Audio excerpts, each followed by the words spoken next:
I remember years ago, this is a moment that blew my mind.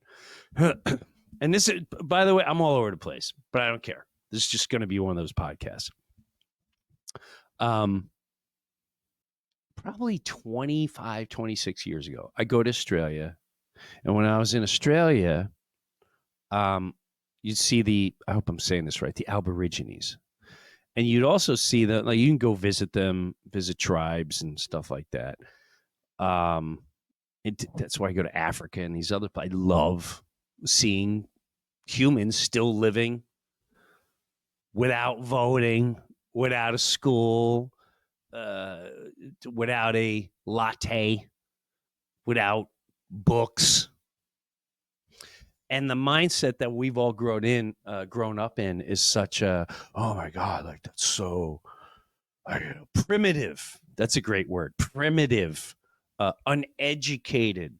All words linked to natural humanity are negative words. You would see them laying outside of buildings. You see them in their natural habitat, but at the end of the day, too, they would gather under trees. And like the males would gather under one tree and all the females under another tree, but still fairly close, even if it was in an area like a city. And they would go in the park and start, and there would always be one person sitting outside of a building, because the Aborigines tribe, like what they're doing in Africa, one or two people from the tribe will end up getting educated, join our system. They jump out of their natural habitat and they go into our system of living, where it's for $1 and a car and you work to get things. And if you really think about that, giving birth for thousands and thousands and thousands of years with no hospitals. There's no, do you have insurance? You need to check it. You need to see 7 doctors while you're pregnant. You got to see the doctor 40 times. You're getting shots and vaccines and all that. What happened to humanity long before that? I really think a lot of those answers are purposely pushed to the side, and the primitive world has all those answers. So this Aborigine guy, I go, what's up with because he can speak some English. I go, what is up with the gathering under the trees every night? And he goes, well, we gather every day because today is all we have. We're blessed that we have today. And as the sun goes down and the moon rises, we don't know if tomorrow will be here. Nobody knows. And we look at your society, you're just ants.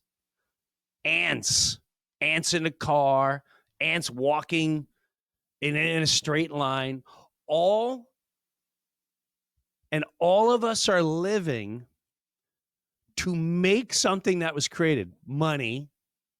All of you are living and preparing for a future that you don't even know may exist.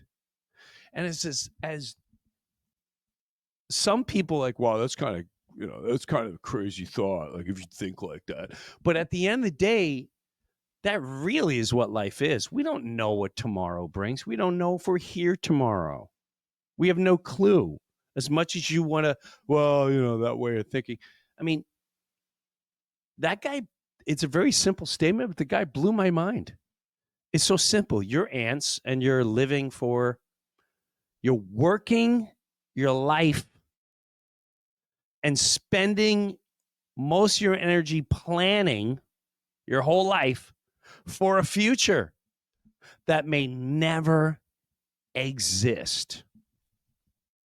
Do you know how many people I met over the last 10 years that said, I'm going to retire, and when I retire, I'm going to get this house over here, and I'm going to get a house over there, and then I'm going to do this, and then the next thing you know, they're about to retire, and you have a stroke, and now you got to be spoon-fed. Or I know one person, he's got cancer. esophagus cancer, and boom, that was done. The wife continued. The wife can't take the house because so all that energy, all that money, was it worth it? If you knew you were going to die in 24 hours, would you reflect and go, oh my God, we wasted so much time, energy, and a part of our lives trying to fit into a system that's not natural?